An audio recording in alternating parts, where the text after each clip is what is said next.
Calcutta university 2024-এ যারা semester 1 অর্থাৎ first সেমিস্টারে যারা পরীক্ষা দিয়েছো তাদের এই প্রশ্নপত্র এসছে। প্রশ্নপত্রটা দেখা যাক। এটা হচ্ছে অনার্সদের, বাংলা অনার্সদের প্রশ্নপত্র। তোমাদের পূর্ণ মান ছিল 75। আচ্ছা, এক্ষেত্রে দেখো 1 নম্বরে রয়েছে যে কতে সমকালীন বাংলার সামাজিক জীবনযাপনের যে ছবি চর্যাপদে প্রতিফলিত হয়েছে তার স্বরূপ আলোচনা করো। 15 নম্বরের কোশ্চেন। এর সঙ্গে এসছে শ্রীকৃষ্ণ কীর্তন কাব্যের কবি পরিচয় সংক্রান্ত বিতর্কটি সংক্ষেপে আলোচনা করে বাংলা সাহিত্যের ইতিহাসে কাব্যটির গুরুত্ব বিচার করো। এখানে হচ্ছে 5+10। হ্যাঁ, এই দুটো কোশ্চেনের মধ্যে একটা তোমাদের লিখতে হয়েছে। নেক্সট এসছে 2-এর কতে বাংলা সাহিত্যে ভাগবতের প্রথম অনুবাদকে আর অনুবাদক ও এবং তার রচিত কাব্যের পরিচয় দাও। এখানে 1+7+7 অর্থাৎ 15 নম্বর প্রশ্ন। এক্ষেত্রে অথবা ছিল বৈষ্ণব পদাবলিক সাহিত্যে চণ্ডীদাসের কবি প্রতিভার পরিমাপ করো। 15 নম্বরের কোশ্চেন, অর্থাৎ এই দুটো প্রশ্নের মধ্যে একটা লিখতে হয়েছে। এবার 3 নম্বরে এসছে যে মঙ্গল কাব্যের বৈশিষ্ট্যগুলি আলোচনা করো। চণ্ডীমঙ্গল কাব্যের শ্রেষ্ঠ কবির কৃতিত্বের পরিচয় দাও। 5+10। এর সঙ্গে অথবা ছিল ভারতচন্দ্রের সময়কাল লেখো এবং তার কবি প্রতিভা মূল্যায়ন করো।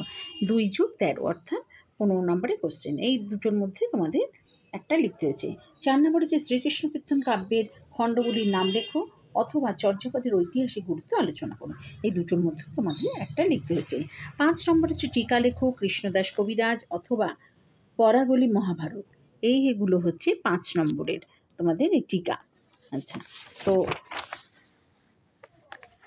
6 নম্বরে এসছে তোমাদের দেখো ধর্মমঙ্গল কাব্যের শ্রেষ্ঠ কবি প্রতিভার সংক্ষিপ্ত পরিচয় দাও অথবা শাক্ত কবি কমলাকান্তের কবি কৃতিত্ব নিরূপণ করো। এই দুটো প্রশ্নের মধ্যেও তোমাদের একটা লিখতে হয়েছে। এগুলো কিন্তু 5 নম্বরের ছিল তোমাদের। আচ্ছা, নেক্সট 7 নম্বরে দেখো সংক্ষেপে পূর্ণবাক্যে উত্তর দাও। আচ্ছা, এক্ষেত্রে বলি তোমাদের এই 15কে 15 অর্থাৎ 1 নম্বর করে তোমাদের প্রশ্নের যে উত্তর সেই।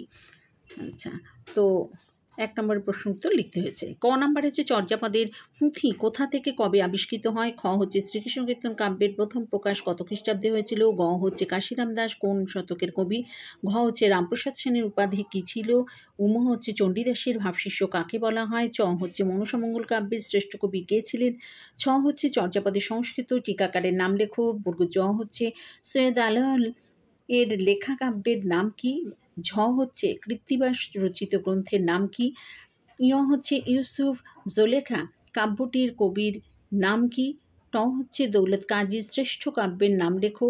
ঠ হচ্ছে বিদ্যাপতি কোন ভাষা পদাবলী রচনা করেছেন। ড হচ্ছে শূন্যপুরাণ কার লেখা। ঢ হচ্ছে বৃন্দাবন দাসের কাব্যের নাম কি। মূর্ধন্য হচ্ছে গোবিন্দ দাস কোন সময়ের কবি। তো এই হলো তোমাদের টোটাল প্রশ্ন। এই টোটাল প্রশ্নের মধ্যে তোমাদের সম্পূর্ণটাই বলে দিলাম। এগুলো তোমাদের লিখতে হচ্ছে। এটা হচ্ছে ক্যালকাটা ইউনিভার্সিটির ফার্স্ট সেমিস্টারের বাংলা অনার্সের প্রশ্নপত্র। পূর্ণমান ছিল 75।